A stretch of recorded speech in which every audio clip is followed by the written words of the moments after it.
जय हिंद स्टूडेंट्स। आज केंद्र सरकार के जो एजुकेशन मिनिस्ट्री है उसने एक बहुत बड़ा डिसीजन लिया और उन्होंने जो कोचिंग सेंटर्स हैं, जो कोचिंग इंस्टीट्यूट्स हैं, उन पर लगाम कसने के लिए सरकार ने यह कह दिया कि कुछ नए रूल्स हम लोग लेकर आ रहे हैं।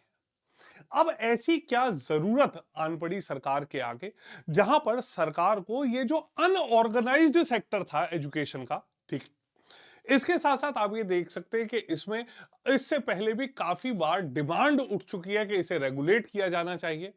इस सेक्टर को कई बार एक इनफॉर्मल सेक्टर के तौर पर भी देखा गया, पर देखते ही देखते आप आज के समय पर देख सकते हैं कि देश में हर बच्चे की और पेरेंट्स की ये बहुत बड़ी एक जरूरत बनकर बाहर आ चुके हैं।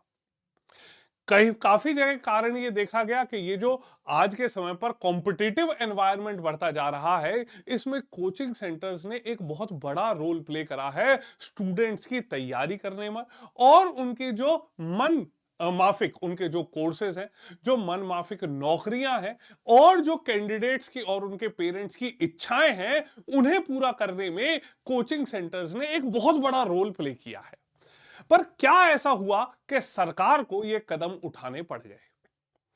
अगर हम इसके पीछे जाकर देखें तो ये जो डेवलपमेंट सरकार की ओर से आया कि सरकार ने कुछ नई गाइडलाइंस इशू करी कोचिंग सेंटर्स के लिए, इसमें सबसे बड़ा कारण ये बना है कि जो मेंटल स्ट्रेस कैंडिडेट्स में, स्टूडेंट्स में बढ़ता जा रहा है।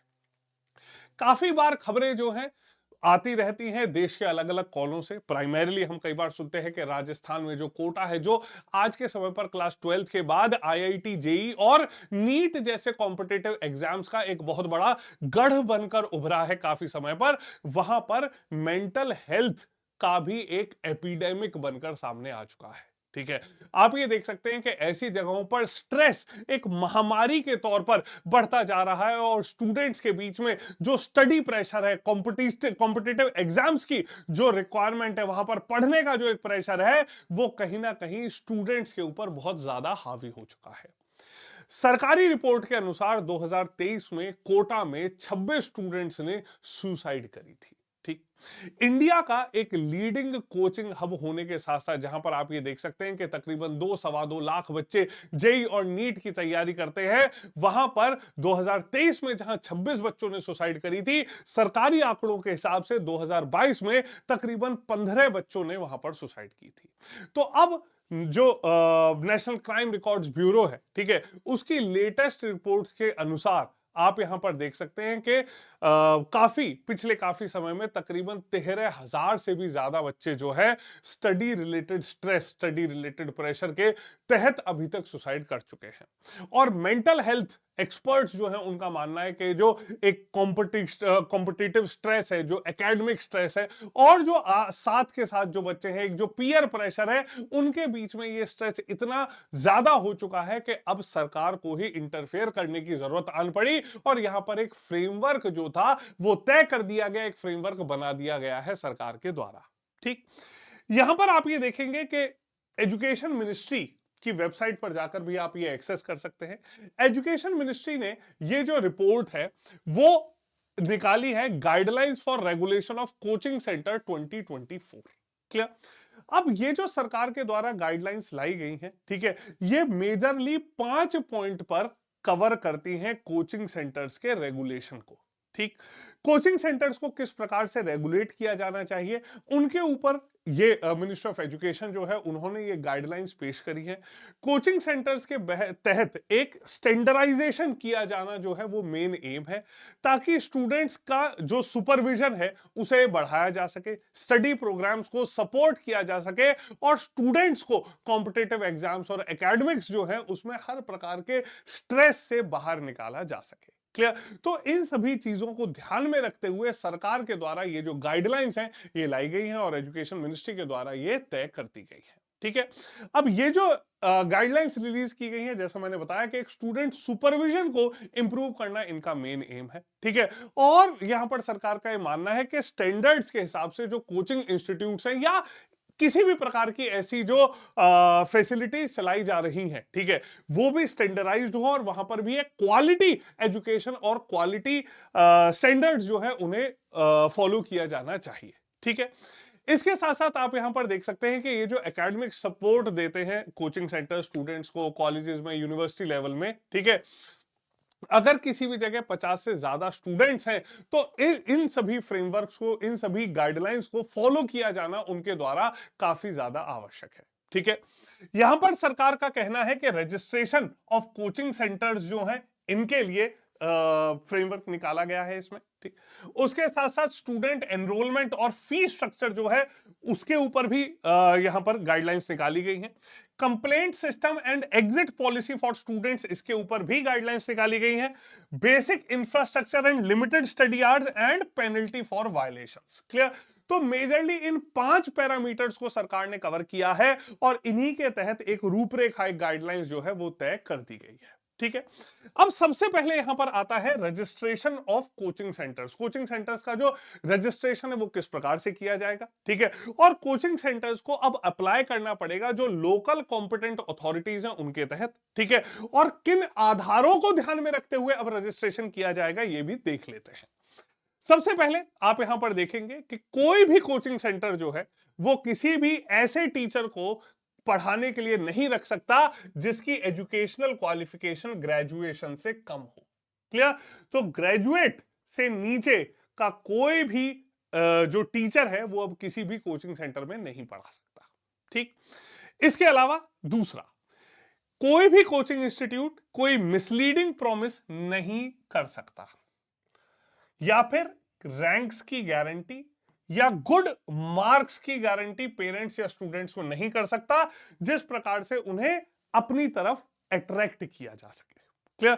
तो आप देखेंगे कि यहां पर किसी भी प्रकार से कोई भी ऐसा मिसलीडिंग या भ्रामक जो एडवर्टाइजमेंट है वो कोचिंग इंस्टीट्यूट के द्वारा नहीं लाया जा सकता। किसी भी प्रकार की गारंटी या रैंक की बात अब नहीं की जा सकती।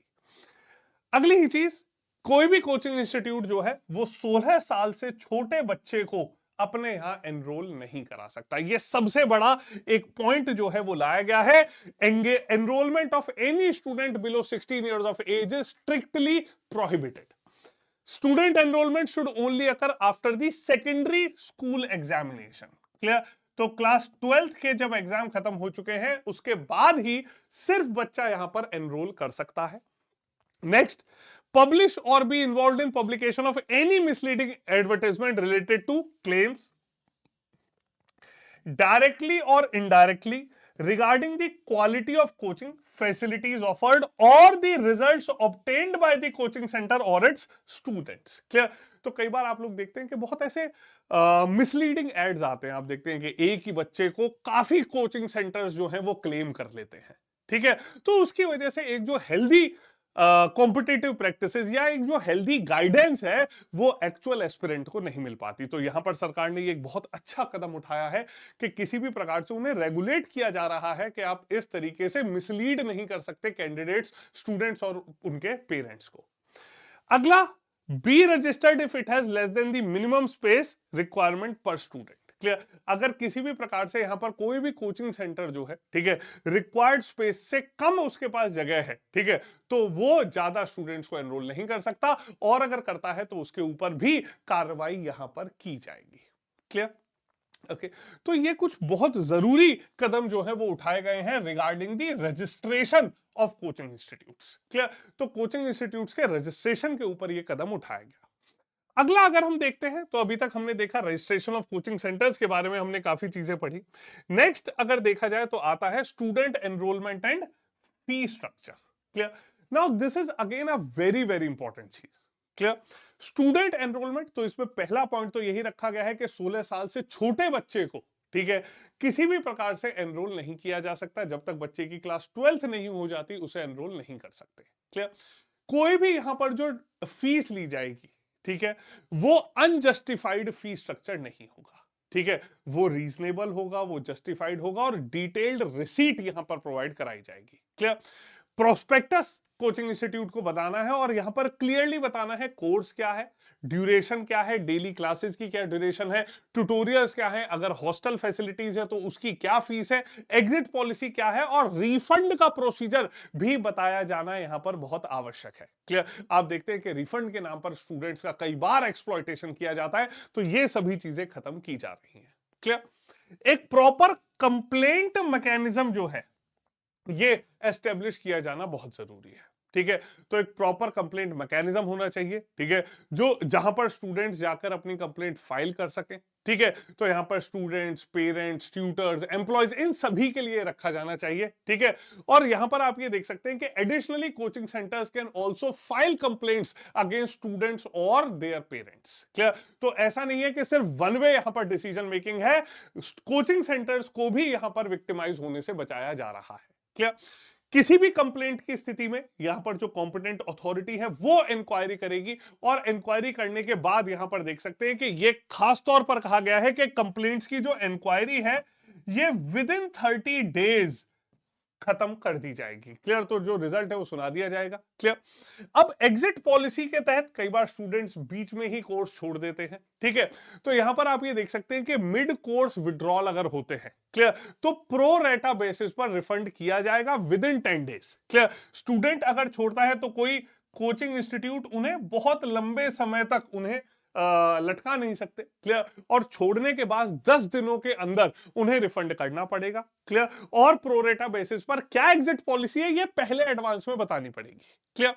इसके अलावा अगर बीच में कोई कोर्स की फीस बढ़ती है, ठीक है, कोई भी चाहे कोर्स फीस हो, हॉस्टल फीस हो, ठीक है, ये स्ट्रिक्टली प्रोहिबिटेड है। उन्होंने कह दिया है कि एक बार कोर्स स्टार्ट हो गया है तब कोई फीस नहीं बढ़ सकती, पेरेंट से आप एक्स्ट्रा बच्चे से कोई भी पैसा नहीं मांग सकते। क्लियर?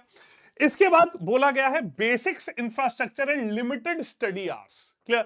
तो कोचिंग सेंटर्स जो है उन्हें एलोकेट करना है। ठीक है, जो स्पेस है, बेसिक इंफ्रास्ट्रक्चर देना है। ठीक है, बेसिक इंफ्रास्ट्रक्चर क्या है? 1 स्क्वायर मीटर पर स्टूडेंट।